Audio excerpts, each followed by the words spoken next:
Hey guys, welcome to the John and Geordie show. This is episode 13 with little Frank. Today we talked about Frank's bodybuilding journey, all things to do with supplements, food, sleep, hydration, etc. What else did we talk about? What else did you talk about? Fucking loads of shit. Loads of shit. What episode is it? 13. Listen, guys. Like and subscribe. Like and subscribe as well. You bastards. Yeah. So thanks for coming on, Big Frank. Beautiful. Has it ever stuck the nickname Frank the Tank? Or was that just during like school and shit it did, right. but the Little Frank's more amusing. Little Most people Frank. say Frankie. Yeah, Franco. Yeah. And so Frank the Tank did definitely when I was like fatter. Yeah, right. That was definitely a bit more. Yeah, you were a big boy at one point, weren't you? Yeah, all through school. What's the heaviest you got to? So in school, up until about 18, 19, I was 150 and I did no activity, nothing. Sat on the couch, played Pokemon, watched fucking cartoons. Watch what, sorry? Cartoons. Oh, cartoons. Just watch TV. This is no sport or anything growing up at all? Nah, like mum and dad got me into like some boxing and stuff like that. Mm-hmm. So I did try, but even like the guys that I did my like boxing classes with, they still made fun of me now. Of like it was in an old shed, and it was fucking hot in that shed. Like it was a Queensland weather, and they would make fun of me because I would sit on the couch just sweating. Yeah, right. I do like my couple of rounds, and I just sit there and be like, I'm fucked. Like I'm just dripping, and midway through, just a warm up. What age did you get into lifting?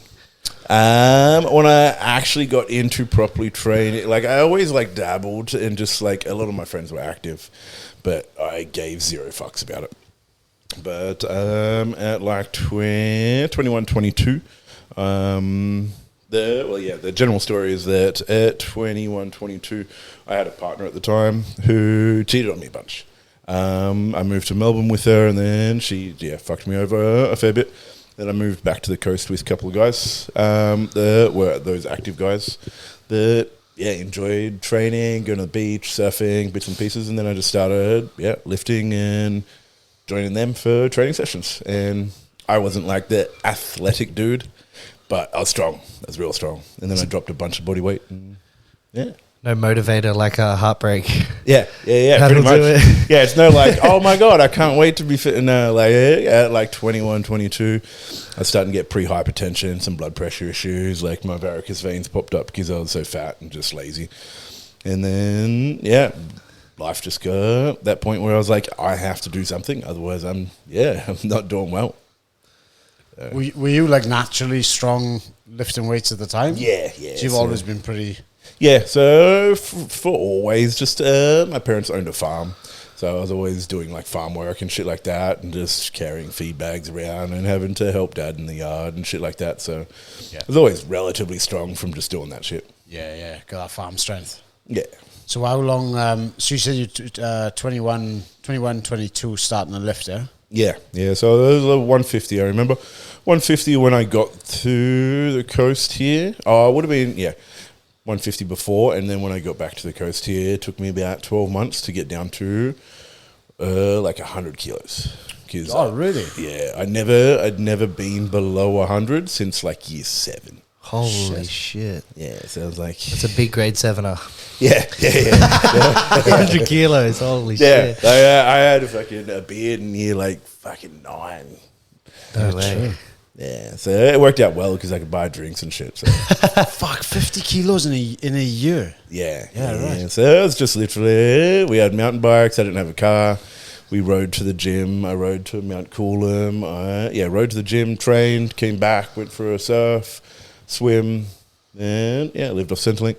Did some fucking night fill at Kmart. That was pretty much it. Fuck. Did you have any? Do you have any help with like your nutrition, your diet, and stuff? Then, or was it just like I like the guys that I live with there? Like our meal prep was steel steaks from Coles. Yeah. Because self-service was super helpful. yeah? Yeah, so yeah, we'd just get steaks for dinner, and I would do the same meal prep every day of just chicken, vegetables, and like a satay sauce or one of those fucking jar sauces, and that would be meals. So I'd have some breakfast, and then like 2 of those every day, and then steaks for dinner. That's wild. And so you've competed in like strongman and as well as bodybuilding, you? Powerlifting. Powerlifting, sorry, yeah. So So you didn't do strongman? Nah, I've thought about it, but just like the implements are super hard to find. Right. Just like learning to like pick up the natural stones and like the car carries and shit. Yep. They're just getting the equipment's really hard to get hold of. One place on the coast here has it. That's about it. Is that Muscle Hut, is it? Yeah. Yeah, right on. So powerlifting. So explain to me the difference between powerlifting and weightlifting. Is it Olympic weightlifting? Olympic weightlifting is like the clean and jerk and the snatch, so overhead. And then powerlifting is just the 3 lifts of squat, dead, and bench. Right. Yeah, right on. So you found that before bodybuilding? Yeah. I'm a good powerlifter. I'm a real average bodybuilder. Right. So Yeah, right on. I got, pretty much, I think I did 9 or 10 comps. Could be a couple more than that. But on record, there is 9 tracked comps with maybe like 3 or 4 like novice meets that didn't get tracked. Mm-hmm. And podium on all of them. So first or second for pretty much every one of those comps. We broke all the. Would you say broke records? I've broken a squat record. Yeah. My deadlift, I can take a couple, but I haven't gone to those comps. So How did you transition from powerlifting to bodybuilding? I think it was like 3rd or 4th powerlifting meet.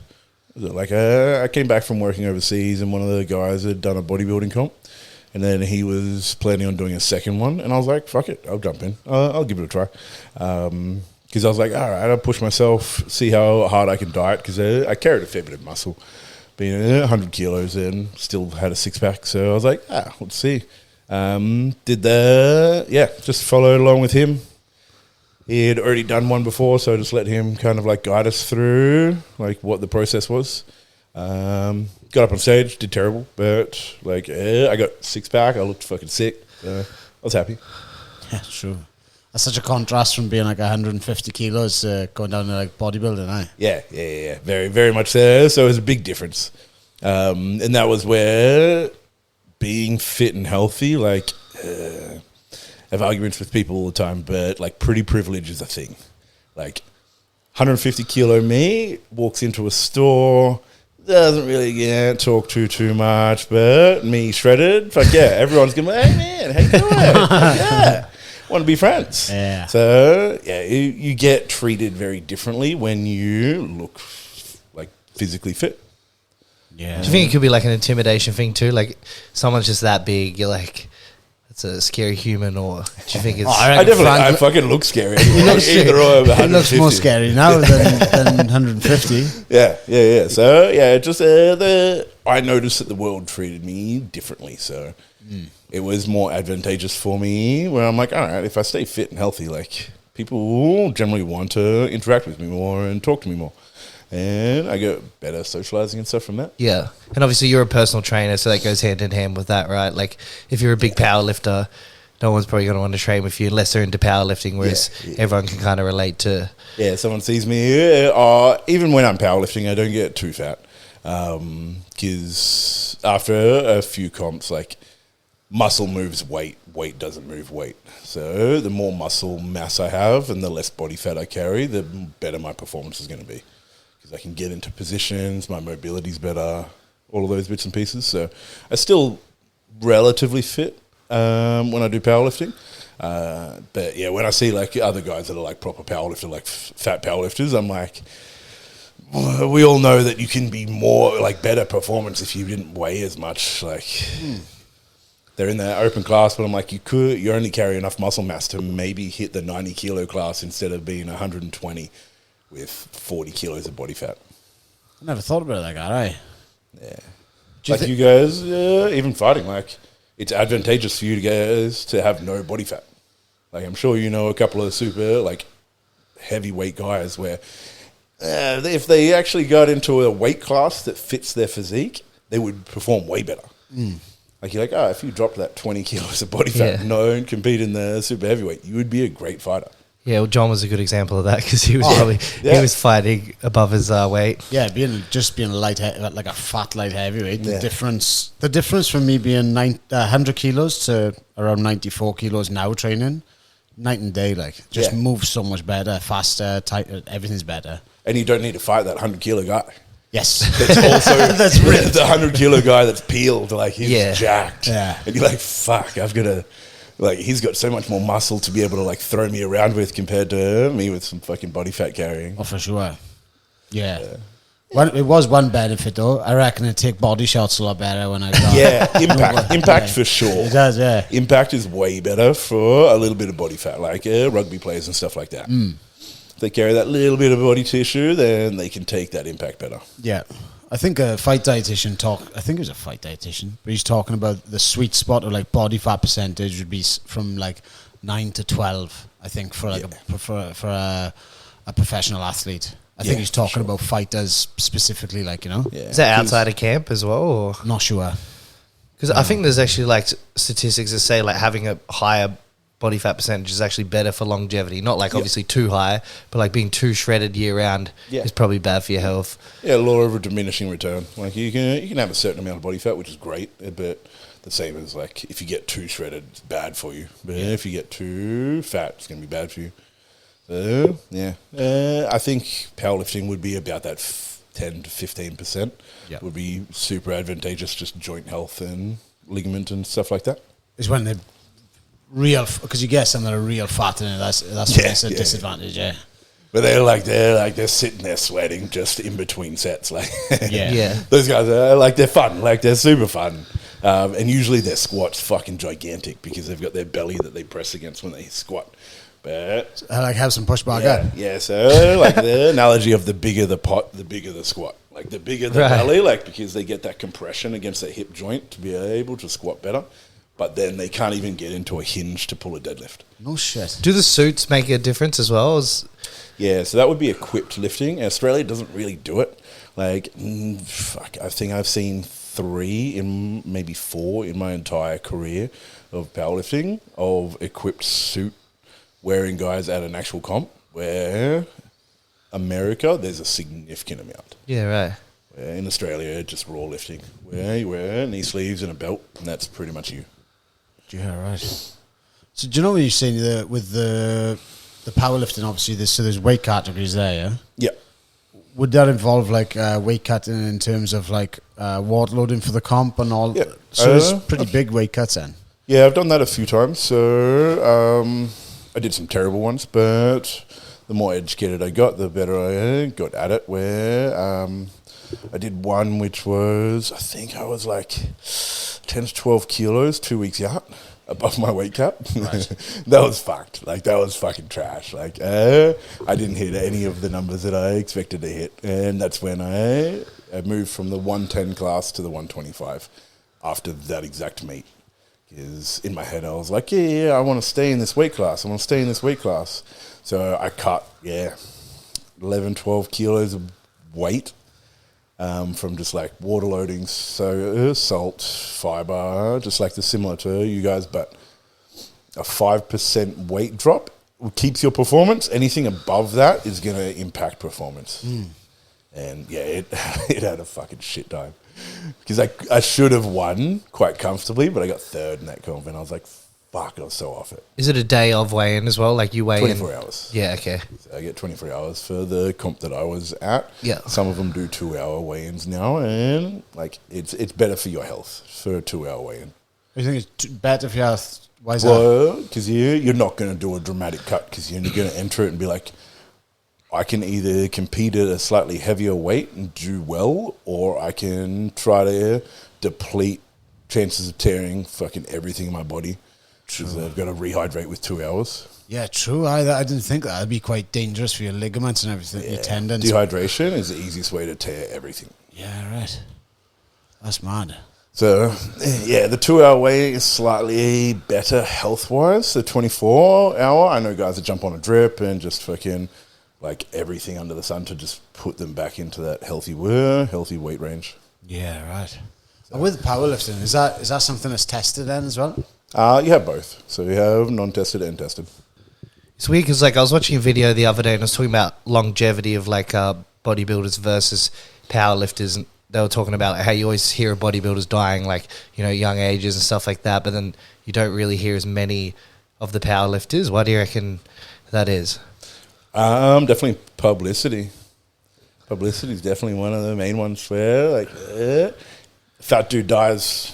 No one really cares too much. Like it's not as good for like the news. Then this shredded fucking bodybuilder died from a heart attack. Like you see That a fat dude sells. die from a heart attack. It's Yeah, right. I didn't think of that. it's not as marketable. Yeah, because the guy was trying to say like he reckons it's the diuretics and the things like that the bodybuilders use, because he's like, you know, on paper they're probably using the same drugs and stuff like that, but then the bodybuilders that deplete themselves of, you know, diuretics and Yeah, the drugs are slightly different, very similar, but bodybuilding uses like peak dosages. Obviously, when you're at the most like critical point of like your lowest body weight, where peak dosages for a powerlifter, they're at their strongest, healthiest.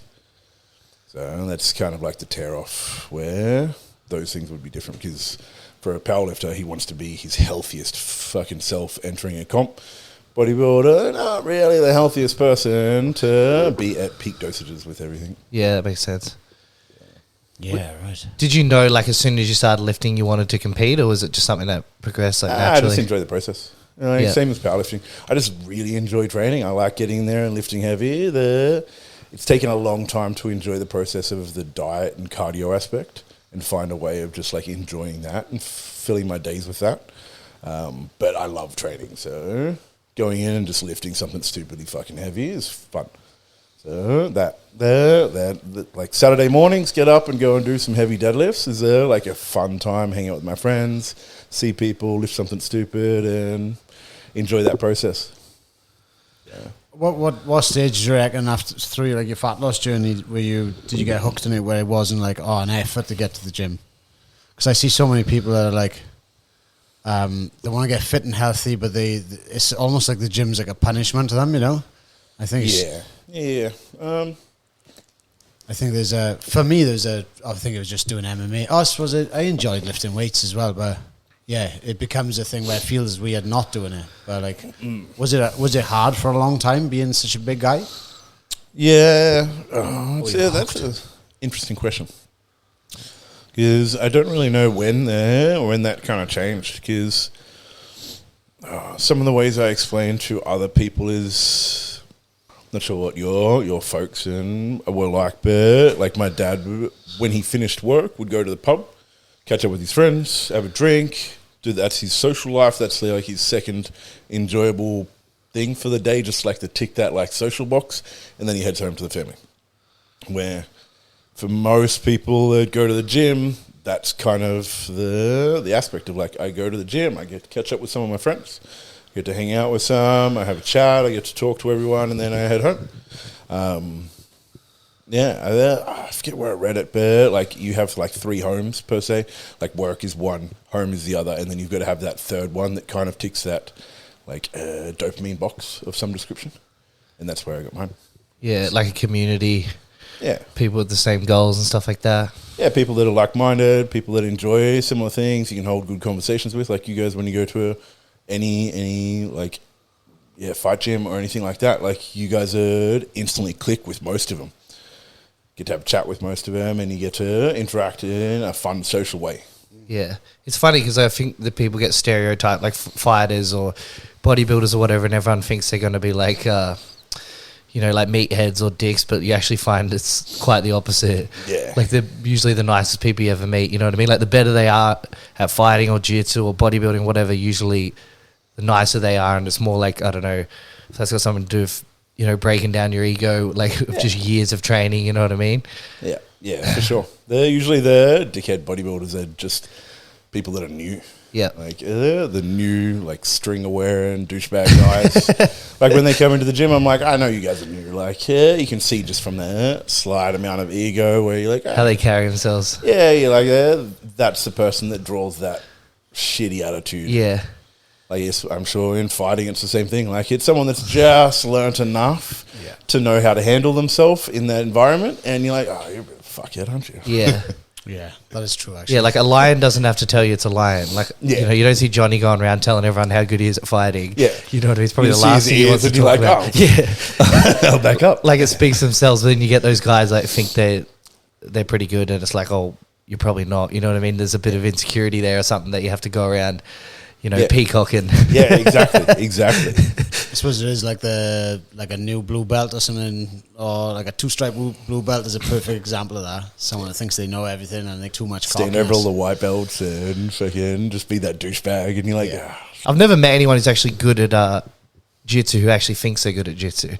Like they'll sit around and say like how much they don't know, you know what I mean? It's like the Dunning-Kruger effect. I'm sure it's the same with bodybuilding. Effect. I was going to mention that, but yeah, like the more you learn, the more you realize you don't know. And I'm sure like you probably still have that mentality, otherwise you wouldn't be, you know, doing what you're doing. I now go to like all these like events and comps and stuff, and I'm like, nah, there's some guys here that know so much more than me. Like, cool, I got a gold medal, but I know a handful of these people in here would destroy me if I, even like tried to educate someone on something.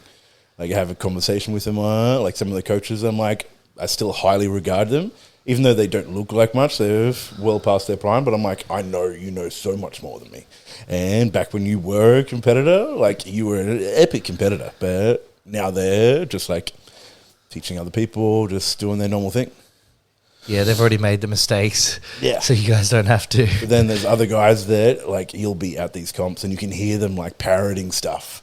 Just telling everyone this and telling everyone that. And just trying to, like, and you're like, I know that you don't know enough to tell these people what you're doing.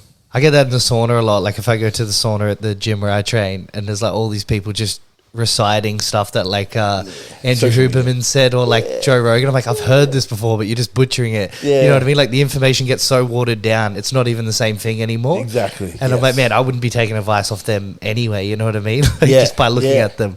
Like they've taken the information from someone else and then they're kind of delivering it their own way, and then someone else has heard it on a podcast and I'll try to take like these sound bites out of it to make myself sound smart, and they just lose the actual context of it. That's my speciality, that is. It's always the low hanging. No one can hear what you're saying. Anyway, yeah, exactly. What the fuck did you just say? It's always the low hanging fruit too. Like you probably see this all the time. Like people want to know what the best like supplement is and stuff like that, but they don't have anything else. You know what I mean? I love when I'm like, oh, so like, what supplement? Like if I go out drinking, it's the fucking shittest. Like every young guy, everyone that's just entered like the gym, oh bro, like what protein do you take? I was like, I don't even fucking drink protein. Like I eat my fucking meals. Like I'll have a protein shake if I'm short on time. Like that's but like that's them. Like, oh, I've just started this new pre-workout. Have you heard of it? It's fucking sick. And I was like, I have a black coffee. I take my Ritalin. Fuck, that's about it. In terms of that, is there any supplements that you do think that are decently rated or like that are massively overrated? Creatine's great. Pre-workouts are great. Protein's great.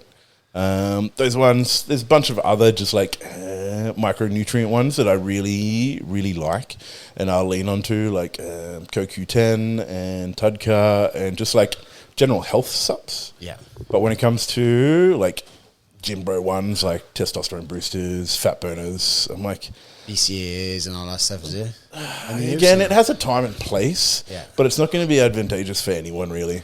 It's all the tiny percentages. Yeah, that's where every single guy, I'm like, I explain it the same way. I'm like, they're like, oh, what supplements do you take? I'm like, the word supplement is what it is. Like, I get everything that I need from pretty much everything I eat. I'm going to track my meal plan around that. Supplements are just there for when I'm fucking missing something. Like, I'll take some sleep subs because my sleep's going to shit. Because I'm like, oh, fuck, I'm up working too much or I've taken too much caffeine. Cool, I'll introduce something like that. Or if I've, neglected some other micronutrient in my diet, I'm like, cool, I'll introduce a supplement for that because that's what it's for. It's a supplement. It's only there to supplement my current regime, and if I'm neglecting it from just general life stuff, then it's silly. Yeah. Oh, that's what I was going to ask you as well. So touching on creatine, one of my mates, Kerry, actually had a blood test the other day, and his GP was worried that his creatine was too high in his blood. It'd be so this is a common GP versus sports doctor thing. So again, like, I am pro science before anyone fucking says anything, anyone commenting on it. So when it comes to most athletic population, like, everyone in this room will go to the doctor and they will get their bloods done, and their creatine levels will be too high and their liver enzymes are too high, and the doctor will be like, oh, you've got some issues, you have to stop eating so much protein, you have to drink more water. But the process where if you go to a sports doctor to do these same bloods, the creatine phosphate levels in your blood are there because you break down tissue so much. So you're going in and training, you get the muscle damage, and that means that something has to filter that muscle damage. So the bilirubin and shit like that's in your muscles that have been broken down now have to be filtered out, and it means that your liver has to work slightly higher than the average person in order to process all of that muscle breakdown, which is protein.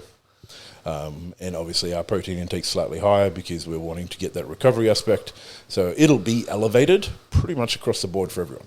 I've had some people go to, like, a fair few clients go to their doctor and they get worried because the doctor says, and I'm like, all right, cool, I can easily adapt to this and change it. Let's drop your protein intake down, increase your water, and stop you training for a week, and then go do your bloods again.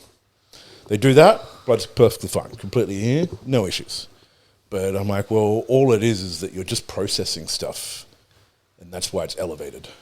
So if it elevates higher than that, so you've set a base standard for it, and that's where it should stay. If it does go above that, then we have issues. But your base standard is going to be above everyone else's because you're a super active person. And he is a pretty active person. He trains every day. But his GP told him that his cholesterol is a little bit on the high side. Told him to stop eating red meat. And he was concerned about the liver. Was it liver or kidneys? Liver Liver enzymes is the creatine phosphate. Yeah, he was saying the creatine would be putting pressure on his liver.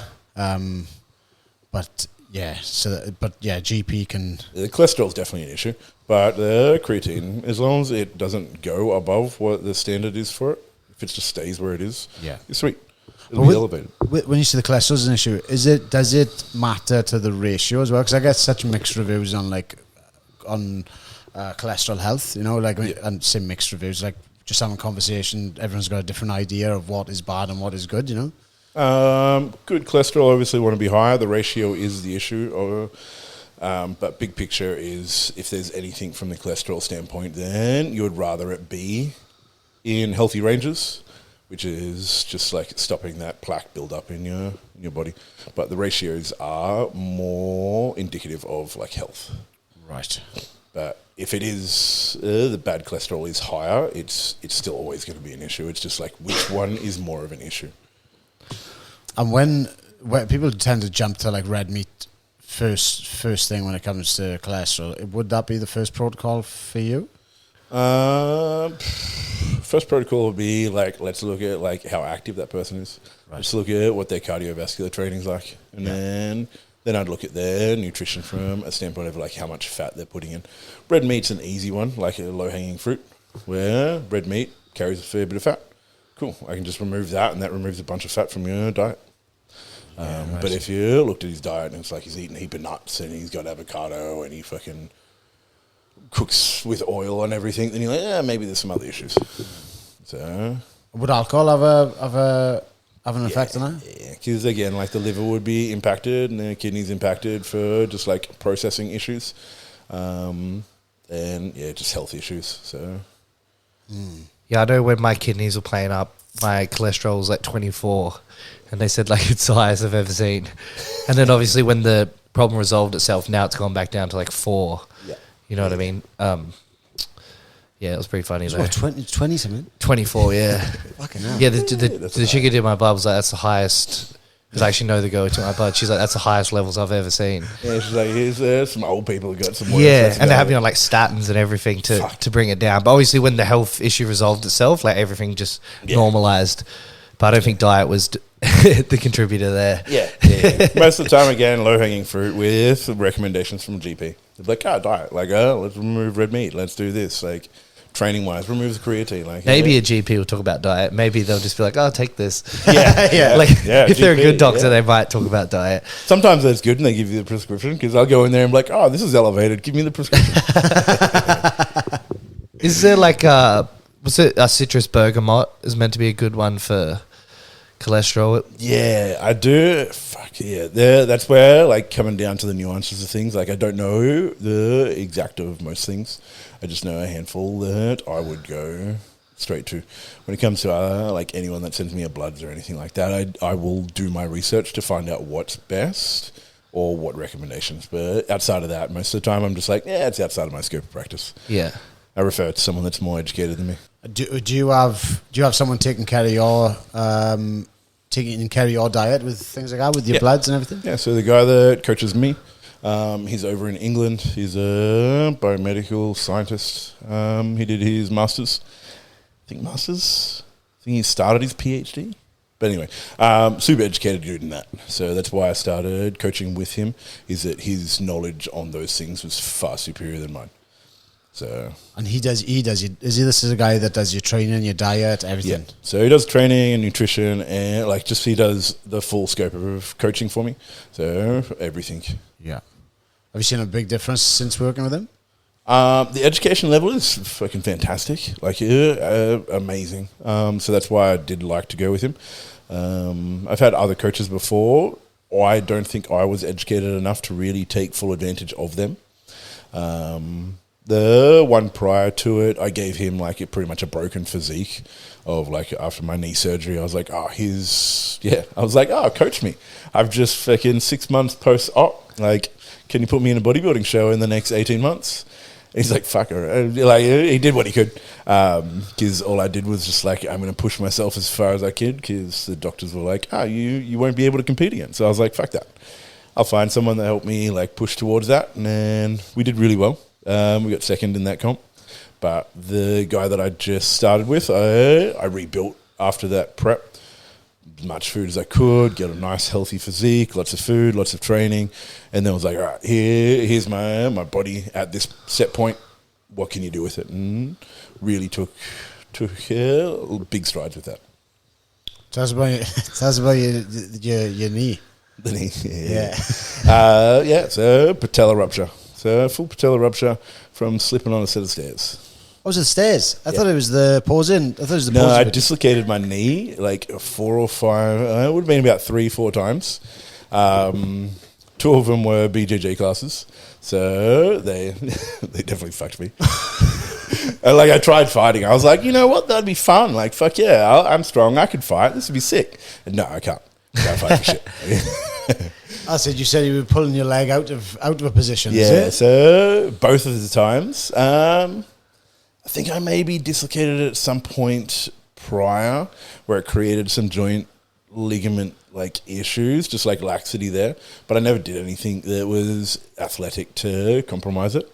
But I did a BJJ class at Noakes Gym actually. And then, I was like, I'm fucking strong. This dude's small. I can just muscle my way out of shit. Sweet. This is super easy. He locked my leg up into a position, and I was like, if I just, like, reef my leg out, I can just push him away and move to... I moved. It didn't. So, and then I was like, I fucked my knee. And the guy had to pull on my ankle, and I had to fucking put it back into position. And I was like, that's it for me in fighting.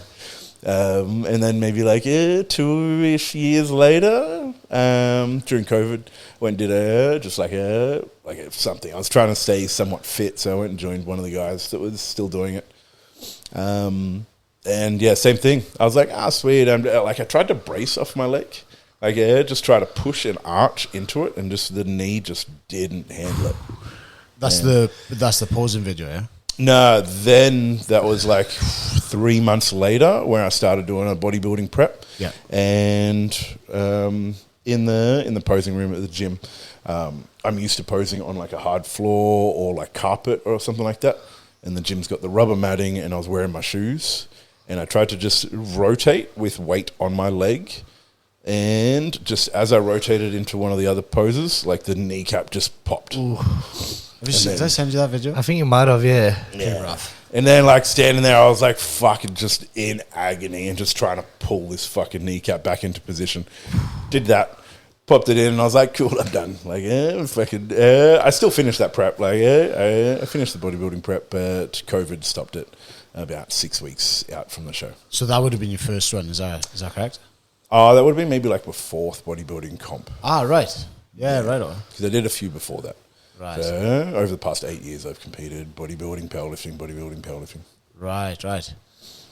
And with so you popped your knee. I thought that's where you need the surgery off after. Nah, so I did that, and then I finished the bodybuilding comp and was like, I'll stop powerlifting again. Did a full powerlifting meet. That's where I did an Australian squat total. I got the record for the squat in one of the federations, which is 330 squat. Fucking hell, that's nuts. So I hit that. I was so fucking happy with it. Finished it literally a week later. Finished the comp. Took the week off. Was like, I'm just going to chill. I was walking down the stairs to a client, and I just missed the last step, like the ghost step that's at the bottom of the set of stairs when you're not looking. Missed it. My heel hit the step. It lunged forward, and then the way that I'm like, I kind of think it could happen is that I've rotated and it's dislocated, and then because my body's continuing forward while still having like that shitty position, it's just pushed straight into the tendon and popped it. Because like I felt it go, and I was like, I know what the fuck this is. Sweet. One of the guys was standing in front of me at the bottom of the stairs. I was like, you have to pull on my ankle. I'm going to put it back in. This guy grabs my ankle, and I pull it, and it goes across my leg into the other side of my quad. And then I was like, that's not dislocated. Can you call the ambulance? And I blacked out. Holy shit. Like 15 minutes later, I wake up in this cold sweat. And like Jesse, PT Jesse was there. Someone else was there, just like, hold me going, fuck. You all right? And I was like, it's fine. Just fine. And they're like, nah, you're not moving. We're not letting you move. And then, just sat there blocking the stairs for like 30 minutes till the ambulance turned up. Squatted 330 the week before, and then the stairs did. And then I was stuck in bed for like 2 months. I was in a full ankle to hip brace. Couldn't walk. Wasn't allowed to move it. So in the knee, was it the patella completely ruptured? Did it? Yeah. So the patella tendon just below the actual kneecap. Yeah. It ruptured, so it ended up pulling up into about mid quad. Oh shit! All right. The bone came back up, and then once I got into surgery, they drill holes in the kneecap, cut the tendon, and then tie it back together and pull it in, and then you're in that fixed brace without being allowed to bend it for the month, a bit over a month, until the tendon's like fixed enough so then you can start to create some movement. Because if you move it prior to that, then they're just going to pop. How do you how does your mental health go when you can't train? That was a real dark place. Yeah, that's where I find it's the worst. The month of just stuck in bed, that was a dark place. Because, again, peak serum levels for every fucking drug that I had in my body for my powerlifting comp, and then nothing. No activity, no interaction. Lost my job because I wasn't PTing. I wasn't covered by anything. I had no money. There's a month in bed just watching TV. Fuck, yeah, that's heavy. Yeah. So it's fucked. What was the recovery on the knee where you were back able to work? Was it as soon as you could get back on your 3 feet? months. 3 months before I could, because 1 month before I could stand back up, and then there was another month of I got a little bit of range in the knee, so they gave me a dial. And then another month where I got 30, 40 degrees where that's enough to walk with. So 30 degrees is enough to actually create momentum. And then that was when I went back to work. Fuck. But that's a nasty one. And it was the patella, the ACL, PCL that wasn't affected? I don't know, because they were they're fucking fuck all compared to your actual kneecap not being there. Yeah. I'm sure there's a bunch of other stuff torn in there. Yeah. But the priority number one is make sure that's back, is it holds the actual knee together. Have you got like are your quads back equal now as well? About 80%. Like the actual attachment point to them is different. Like my actual kneecap sits slightly higher than the other one, and then obviously the muscle attachment's different. So my first bodybuilding comp back from that, there was a lot of atrophy. So there was a big difference between the two legs, and now there's not too bad. It's relatively close. Yeah, I found with since I had my shoulder surgery, it'd be 2 years in February coming, and I think it's just about now where it's actually caught up. I think. Yeah. But I can't really tell the difference looking in the mirror. Yeah. But if I pose correctly, they're pretty much the same. Yeah. But when I do, like I can't lock my knee out anymore. Like that's pretty much capacity to it, where that one goes to here. Oh yeah, true. So the actual kneecap doesn't allow for full lockout. Yeah, right. How much does the posing play into it? Like do you have to practice a lot of that, or it's kind of just like you've got it down? A heap of practice goes into it. Like it's a surprise amount. That would be the athletic component of bodybuilding. So outside of like the actual cardio and training, like maybe 10 minutes a day up to 2 hours a week of posing practice goes in. So like I have a routine that goes for 45 seconds where I've got to hit all my poses for 45 seconds. Think of just like a dance for 45 seconds of dancing at like max contractions. But then like for the actual posing aspect, when you do comparisons with other bodybuilders, that's a hard part. Like if you really are splitting hairs between a couple of competitors, so some of the like the nationals comp, I know that there was a couple of guys that got like 8 rounds, and you have 12 comparison poses. So you got to hit 12 poses about 5-6 times, and that takes about 6 minutes of like max effort, hit position, control breathing, contract everything as hard as you can, and that's fucking tiring. Like dripping sweat by the time you get off it, especially if they're rounds. Because if someone holds their pose the whole time and holds it really well, because their posing conditioning is really nice, and you're fucked. Like you get mucked down. Yeah, right. So you have to be on 10 out of 10 with every position for that fucking 5 minutes. And that's fun to watch. Like, there's a couple of guys that I was watching, I was like, I'm getting amongst it because that's fucking fun to watch. You see guys holding poses and they start to cramp up. Like, their body's fucked and they're just like they can't hit and they're starting to puff. And I'm like, that's pretty funny. Because people like I used to think like they're just standing in a certain pose, but you're like you said, you're actually contracting, like pretty much flexing the entire way through. Yeah, your tensity core, everything. Yeah. Some things have to be relaxed, some things have to be on. You have to make sure that you're holding like each joint in its specific position to get the full contraction. So just like hip positions, foot positions, how you grip onto your hand, how you hold your arm. Like everything is practice over and over and over again.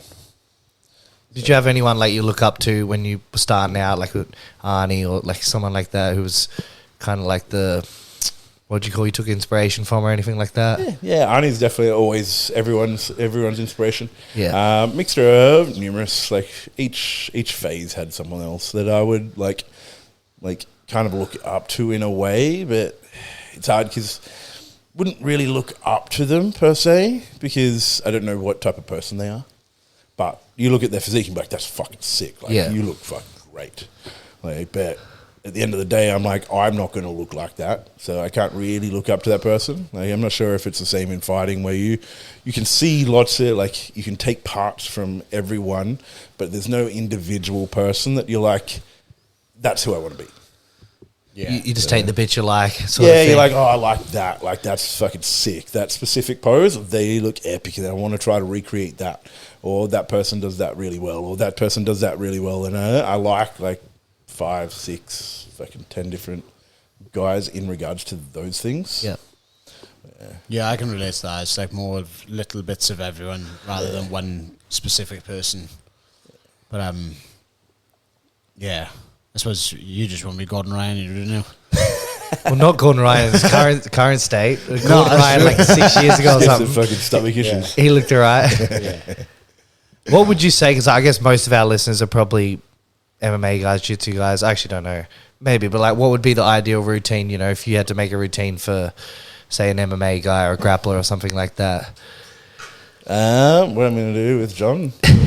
I just look at what the structure of the training program is, depending on the phase that you're in, depending on the macro phase and micro phases of it all. Because there's going to be periods of time where, same as every athlete, where you're going to drive towards hypertrophy based. You're going to keep a little bit of hypertrophy in certain positions, but you're going to do explosive power and stuff. So there's never this is the ideal thing. It's every phase has its priority. Yeah.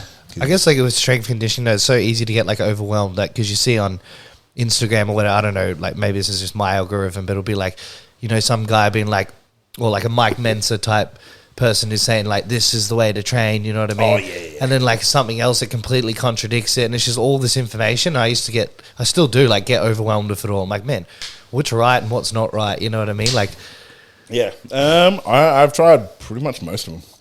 So most of the style, I like Mike Mensa's style for certain things, especially certain compound movements, because it's like a one max effort. Fucking send it on one movement, and then some of his programming is like a back off on it. Then there's like Phil Heath, who's just like high volume, like fucking super amounts of volume. But at the end of the day, both of them kind of tick the same box of if I send it max effort on one movement and a full capacity on that, it would kind of equate to the same amount of volume if I hit 3 or 4 sets of like a lower intensity. Mike Mensa, he does one set of failure on each exercise. Is that what it is? Yeah, pretty much. I think he does I think there's a back off set in there too. But if you have a look at Mike Mensa's pre-workout, that's definitely how you understood. Like, it was meth, wasn't it? Yeah, it's meth. Yeah, it's just meth. Yeah, he just had meth prior to training. Fair play. You think you'd want to do high volume? Like if you're on meth, you just, I'm going to do 100 sets. Get in there and just fucking send it. But it just takes a little bit of meth prior to his fucking training session. But yeah, his physique is fucking fantastic. I like Mike Mensa. He'd definitely be one that I looked up to for just like training style and how his physique looked.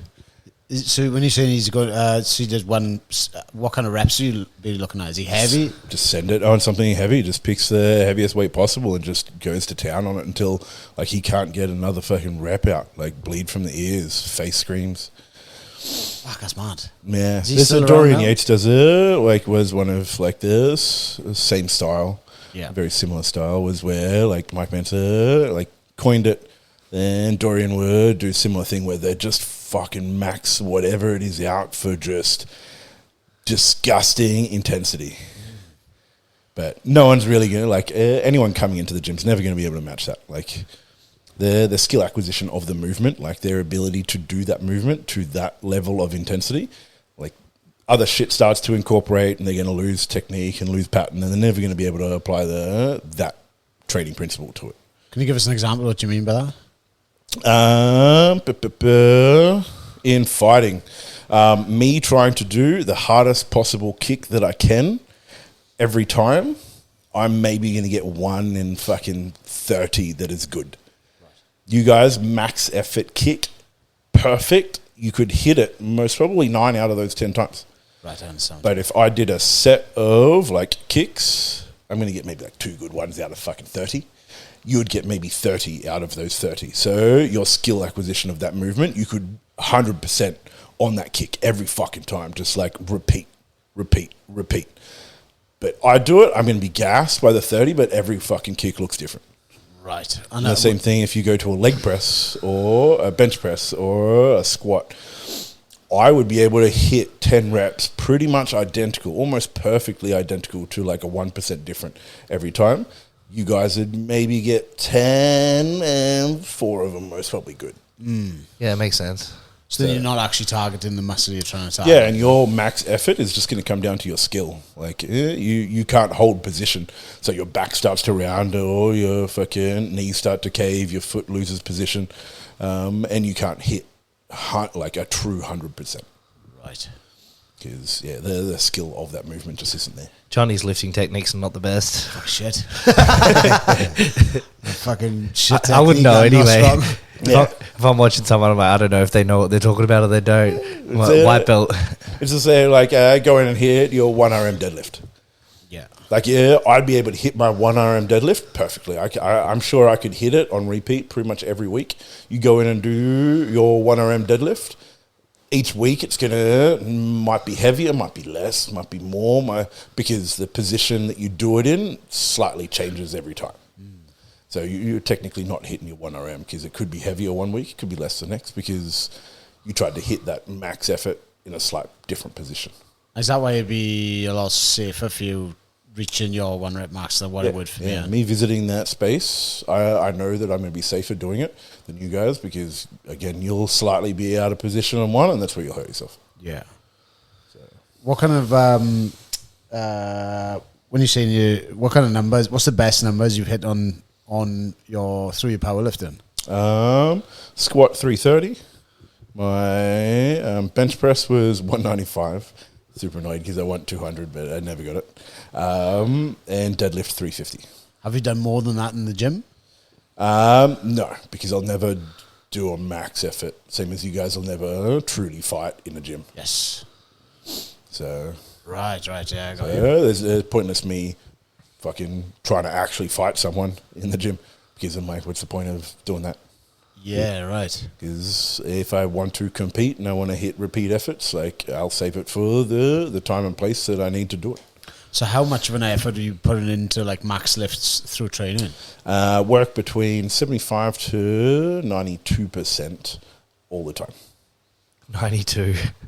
So That's very specific, right? Yeah. I was going to say 95. The fatigue of 95 would just be too high. Yeah. Where like I can get better with high volume at like 75%, and then doing some singles, the top sets at like that 90, 92, sometimes 95.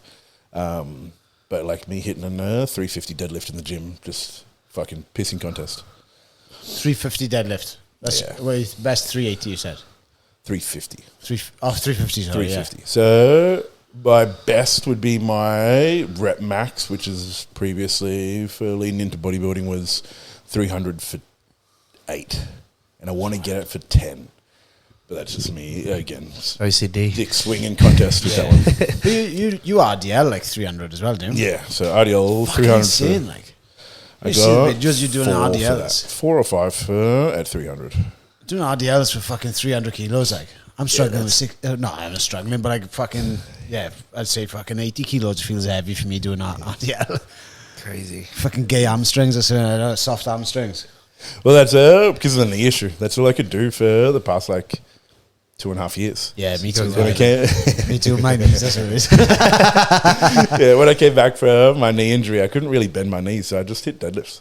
So I'd hit RDLs and deadlifts and some hamstring curls, back extensions. I just centered on those because that's the only lower body movement I could really do. Fuck.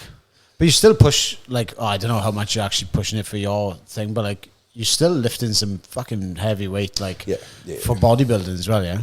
Yeah. I still move heavyweight. Yeah. So, in like the absolute number, but relative to me, it's not as heavy as it has been. And if it still gets me the T-bar row. Is it 6 plates you're doing or 5 plates? Yeah, 6 plates. I got 6 plates the other. That's max. I seen the video. I'm going to jump on the T-bar row now. Fucking 30 kilos on it. Struggling for 10 reps. You'll get there, John. Yeah. Soon. One day. I'm strong at grappling, but put a bar in front of me and it's just... it doesn't correlate though. Like, No. I've trained with powerlifters that, they could lift ridiculous amounts of weight and they feel like a marshmallow to grapple them. You know what I mean? Yeah, like, I wouldn't know what the fuck want. to do. Like, if you put a bar there, fuck yeah, I'm sweet. But if you have the skill and then you add the strength to it, Yeah, scary. Yeah.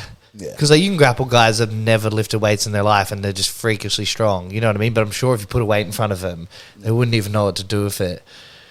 Yeah. But I think if you can get the skills and then add the strength, you know what I mean, and the muscle, stuff like that, that's when you get a proper beast. Yeah. You know Shane Campbell? You Shane Campbell? Yeah, security guard.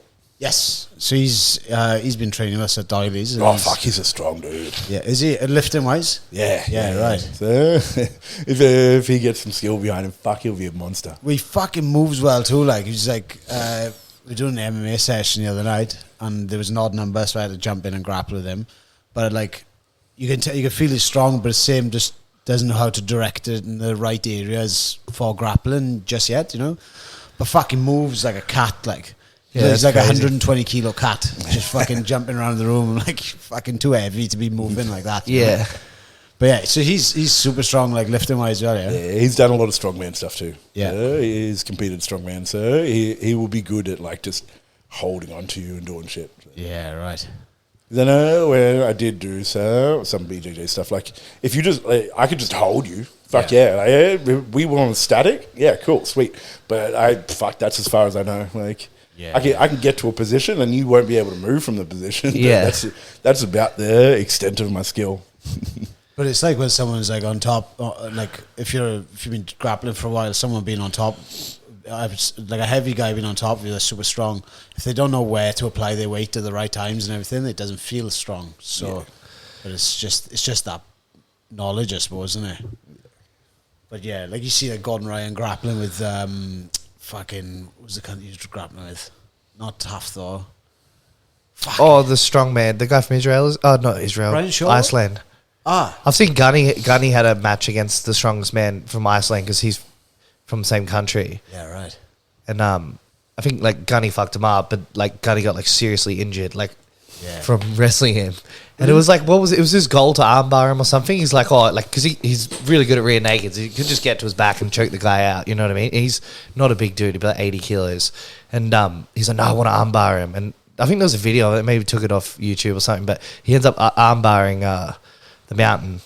Yeah, like that was his goal. It was just like swinging off his arm. Like, he's so strong. Like I wouldn't be surprised if he'd be able to just like hold that static position, and not being able to let it actually pop out. Yeah, because like you'd have to wear him down over time. Yeah, someone's whole body arching into it, and his like physical strength is like, fuck, that's it. Yeah, but then I think he like broke his ribs or something. Because I remember it was Ariel Hawani was interviewing him, and like, oh, why haven't you fought in ages? He's like, oh, I kind of did this parody video with the mountain or whatever his name is, and then he's like, yeah, and it kind of went bad. I got like seriously injured. That's hilarious. Well, you know Matt Fordham as well? Hey? Do you know Matt Fordham? He used to train with you. Yeah, so he's got this guy Matt used to train on the Sunny Coast, but he got a sponsorship deal or something where he got flown over to live and train in Dubai. So he went over, and I seen on his Instagram story, he was fucking rolling with Eddie Hall. I was like, oh, that's fuck? You know, before Eddie was doing he was fighting two people. Yeah, so he's grappling with Matt. And I was like, how the fuck are you grappling with Eddie Hall? He's like 160 kilos of abs. It's like, what was he like? And he was like, oh, he didn't really know what he was doing, but he said, I've never felt a human being that strong before. Fuck, like that would be crazy. Fun. I just wouldn't do it, just purely from the... Oh, you get injured, just a shitty position, just lays on you. You can't get out of that. Yeah. Or just pins your arm in a weird spot that most people wouldn't be able to. Fuck that. Yeah, just like gets trapped in his body. Just moves his body. I tell you, one thing I wanted to speak to you about as well is, so do you know like the weight cutting process for bodybuilding? Yeah. So what's like the talk me through like a whole prep for a competition. So you like all the way through your bulk phase and everything, like all the way down, like down to the comp day. What does that look like? It's not really like a water cut per se. There's definitely like because I had this conversation with a few people just recently where because some of the guys that I competed against on stage were like 133, 124 kilos. Yeah. And I'm 112. And they're like, oh, why don't you go down to the lower weight class? And I was like, fuck, I just spent 30 weeks trying to get to 112. The likelihood of me getting another 12 kilos, that's not going to happen. Like, I'm the most depleted I've ever been. There's no way I'm getting lower than that. Sorry, what was below 112? 102 is the weight cap. And when would you weigh in for that? The day before. Fucking hell, you fucking dick skin shredded at fucking 112. You wouldn't be able to get to Yeah, well, that's where, people were like, oh, why don't you try going to the lower weight class and you're not against those guys? And I was like, like I tried real hard to get to 112. Like, I'm not getting down further than that. So that's where like you getting as peeled as possible is the first goal, and then if you're maybe a kilo or two from a weight class, then that's when you would try to get below it. But yeah, there's no chance of you getting lower than that. It's just like whatever your physique is at that peeled look, that's where you're competing. So yeah, the bulking phase would have been pretty much all through last year. So when are we in? We're October. So it would have, I think it ended maybe June-ish, July-ish. It would have been a bit before that, actually. So I had to drop, I got to 130, 132.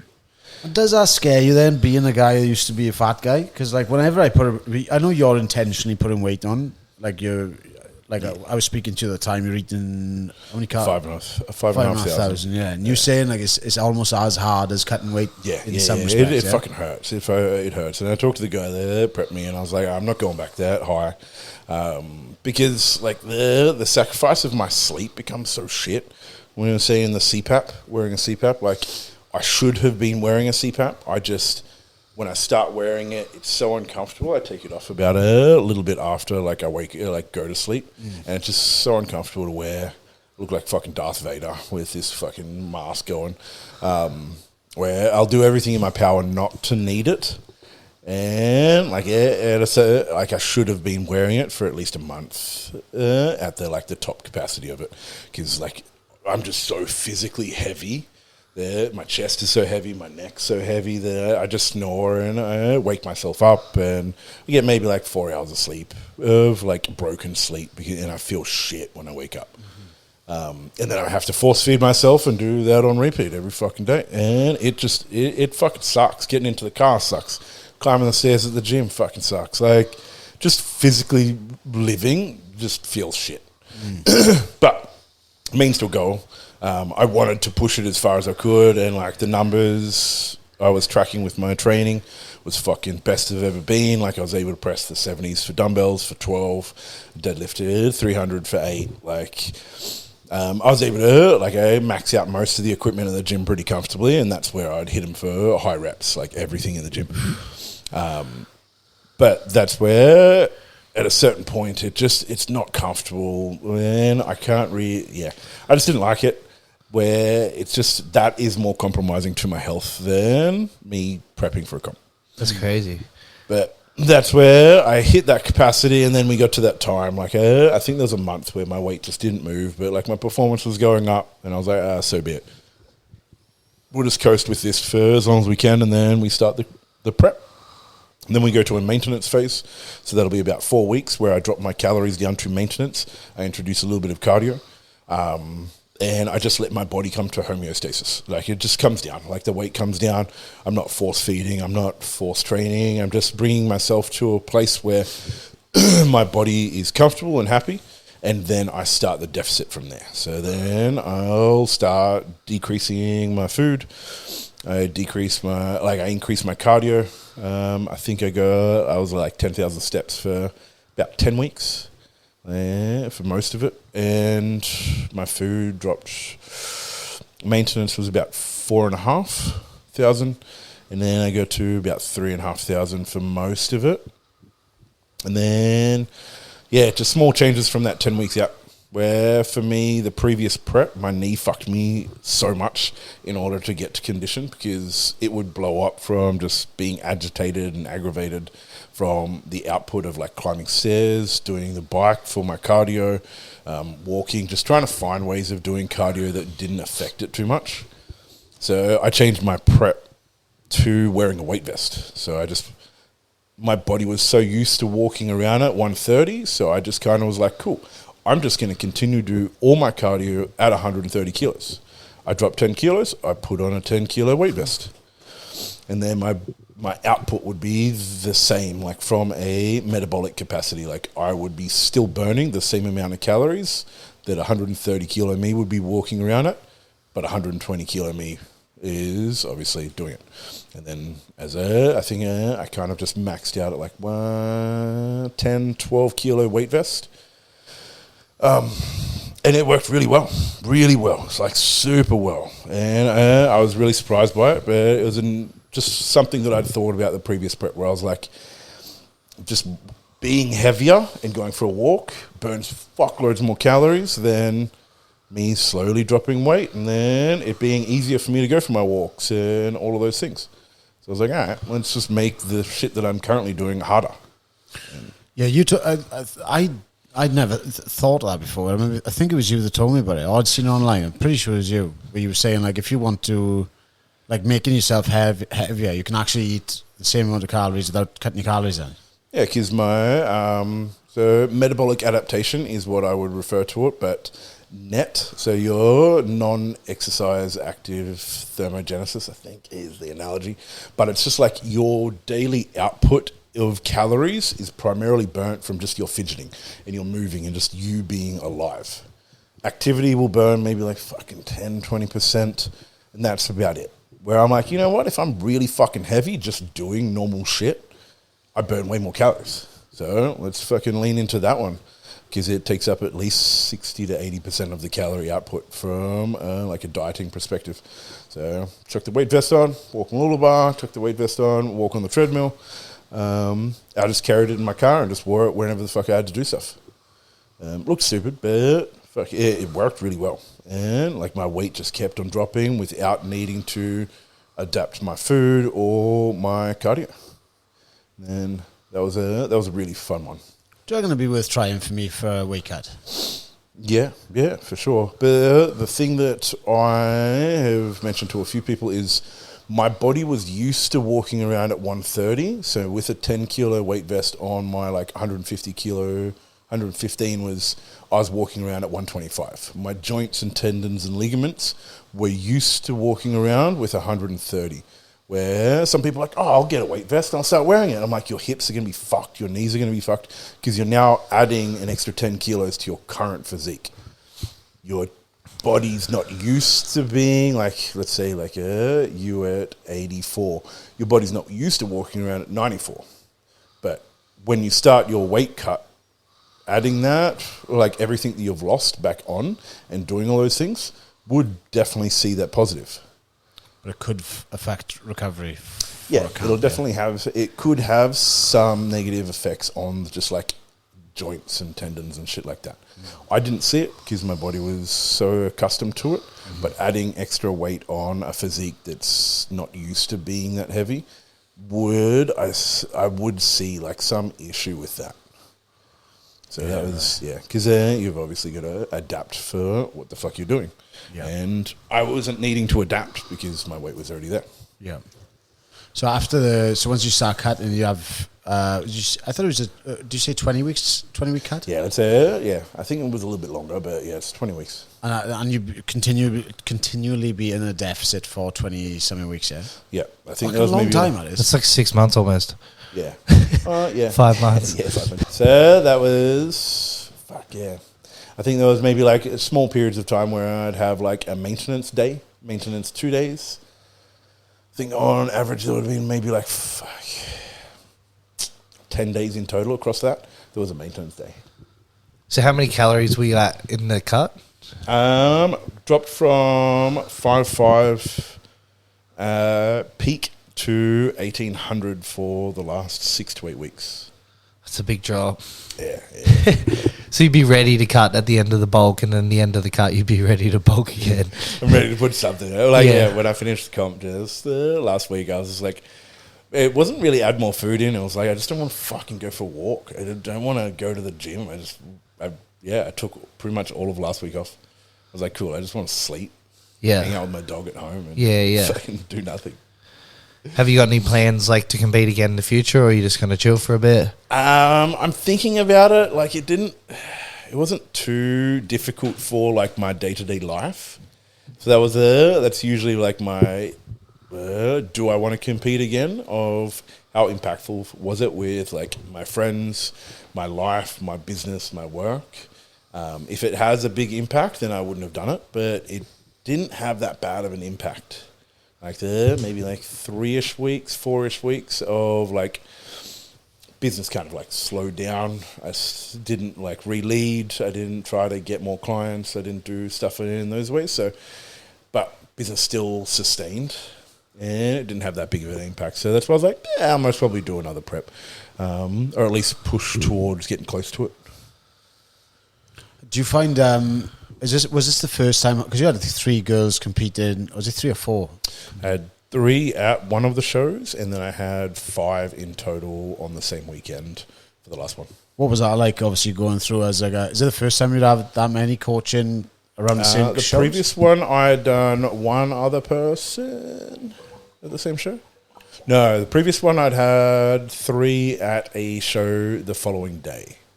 Right. So the States show, and then I had 2 at one show, but that was after. Yeah, it wasn't too bad. The first because previously I'd done it where I competed and then the next day they were competing. So that wasn't too bad, where I just finished my bodybuilding comp and I went straight to, so I finished in Brisbane and drove to the Sunshine Coast where they were. And then the next comp, I competed with 2 of them. We got fucked up that night because it was the last comp. So I was like, yeah, sweet, get fucked up. And then drove to Brisbane where they were competing and assisted them for the day. And then, yeah, went and celebrated with them afterwards. So that was pretty fun.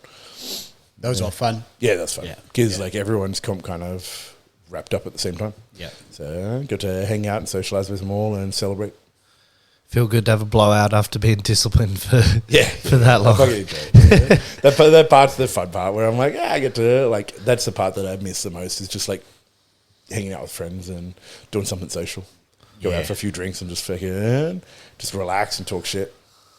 Yeah, I don't know about you, but when I'm in the thick of it, the last 4 weeks of camp, or like the last 4 weeks where I'm dieting, like I really don't like being in social situations and being around people. So if we're going for food, even if I can eat something there on the menu where I can, where it fits my diet, I just don't enjoy being in too many social situations. I'm just not, the headspace isn't there. Feel uncomfortable. Yeah, I'm just like, fuck, I can't be asked to talk to people a little bit. They you know? ask all the questions and But it's just the social fucking cup is just full, I think, or empty rather. I don't know. Yeah, it's empty. Yeah, it's completely empty, but you want to go and fill it up. Yeah. Like doing it, but you can't do anything. Yeah, as soon as you finish, you're like, let's fucking let's meet That's up. it. Yeah, I'm ready to fucking go. Let's go and do this social shit. I'll answer all the stupid fucking questions you have.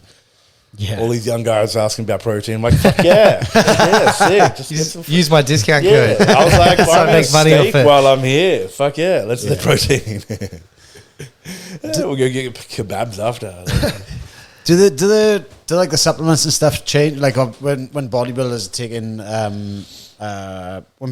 taking steroids throughout like a prep, does it change what they're taking and the amount as it gets closer to or through the bulking phase? Is it different kinds of things? So same as powerlifting. So powerlifting kind of stays the same stuff. A little bit more water retention involved with some of the PEDs with it. With bodybuilding, the supplement use, well, the PEDs would be less water retention. So it's more looking at like the bro sciencey term would be drying out. So the actual PEDs are pretty much the same, but it's all of the auxiliaries that you take on top of it.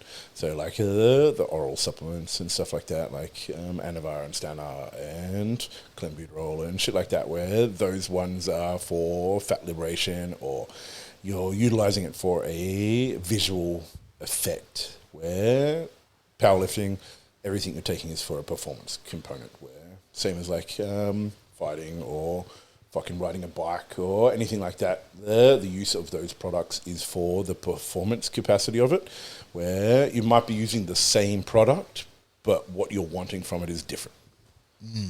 So, Yeah, right. So it slightly changes. Main thing that would be the difference is just like the escalation of some products real close to the competition period, because for steroids, it's muscle retention is the main thing that you're looking for. We're not looking to get bigger. We can't physically get bigger because there's no food going in. But the amount of activity I'm doing, I'm just trying to utilize them so I don't lose any of my muscle mass. And do you ever like get things like a DEXA scan before and after a prep? I've done them before. They're just for entertainment purposes. Yep. Or just like personal, just like, let's see what's at. But I haven't, like, when I'm full bulk, I need to get, I have to get like half my body done and then the other half done. To fit in the machine. Yeah. I've been of it. I'm like, fuck, that takes so long. Yeah. I went to the uni for it a few times and then they're like, oh, we have to do half your body and then we do the other half. I was like, you're fucking joking. Like, it's so long. I have to sit here for, like, it's maybe like 10, 15 minutes to do it and then they have to do it a second time. Yeah, shit. I was like, fuck this. That's funny, aye. Yeah. The Dexers are fun, but it takes too long. Yeah. With when you get in closer to, that's it. So I wanted to find out more about the cutting process as well. So like how long out from the comp are you cutting your carbohydrates, your salt, your fiber? Is that a few weeks? Is it a week? Yeah. So I wouldn't cut any of those things. So I just get into the deficit aspect of my calories. Yeah. Where my carbohydrates are negligible, but for a weight cut, those things get removed. For a visual look, I do not want to manipulate my sodium. So my sodium stays super fucking high because I can still perform and train, and my output is the main thing. So my sodium intake still stays 3+ grams every day. In my water intake, I think I was like 6-7 liters up until the day of comp.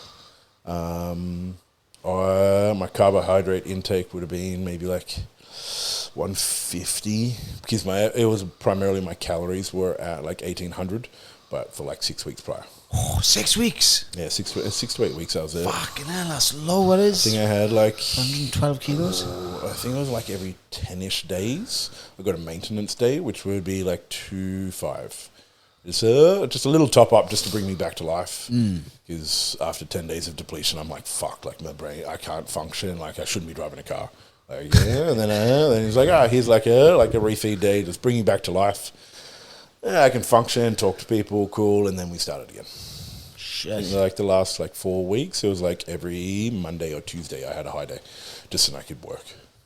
But so you don't actually drop your carbs like super low down to like 50 grams or anything like. It's not like with fighting.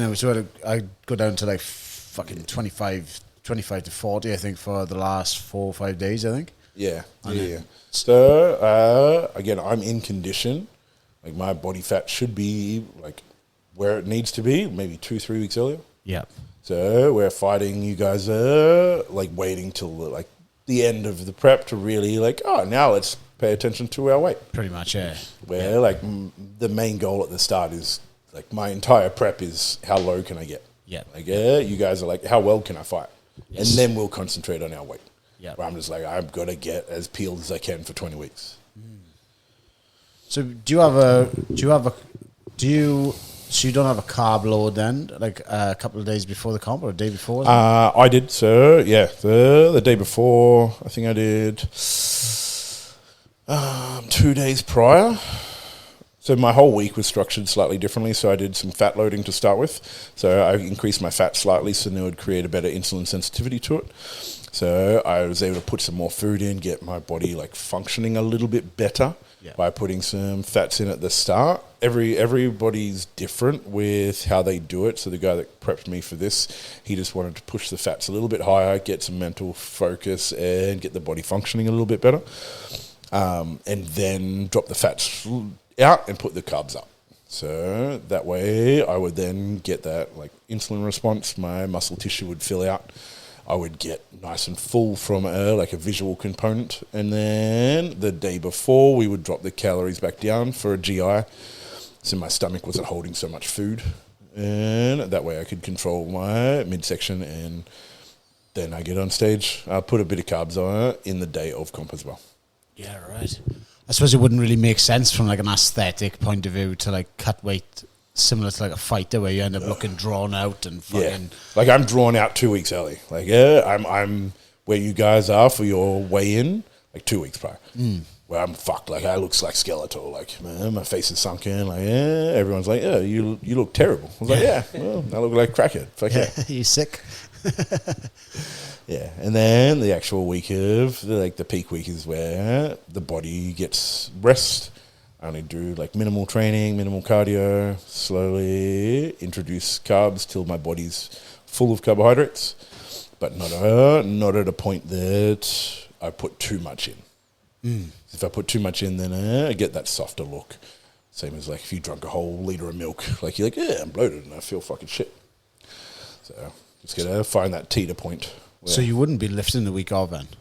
Not really. I do a little bit just to push the carbohydrates around, but nothing that's serious. Like again, the previous 20 weeks is the work. The last week of it's just kind of like, let's figure out what you need to look the best.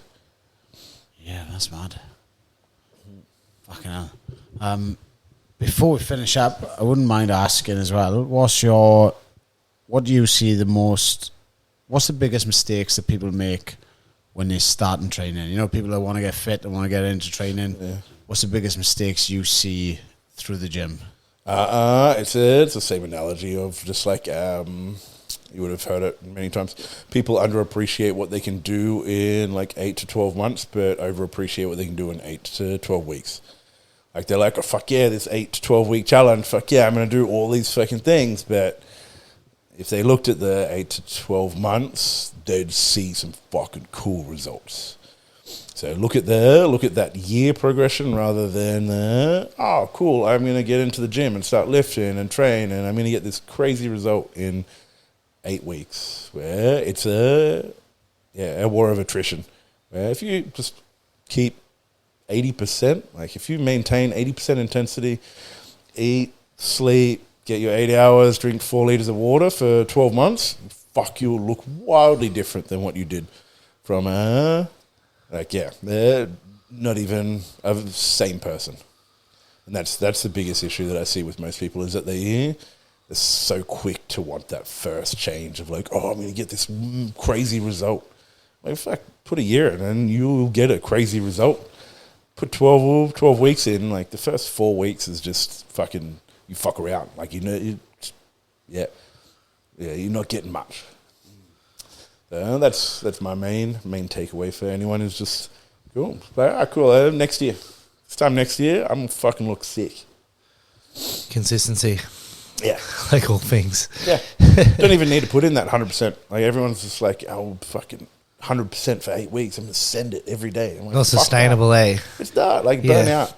I'm like, put 80% in for 12 months. Sick. Yeah. Like, I'm going to train 6 days a week. Yeah, train 3 to 4 for 12 months. You'd be fucking way better off. Yeah. Yeah. It's like you look like a different person compared to like 2 years ago. Still tiny, but yeah. Still tiny. You're even tinier. No, nice way. We'll wrap it up anyway. Cheers, Frank. Thanks for coming on, man. Frank, that was awesome. It was my pleasure.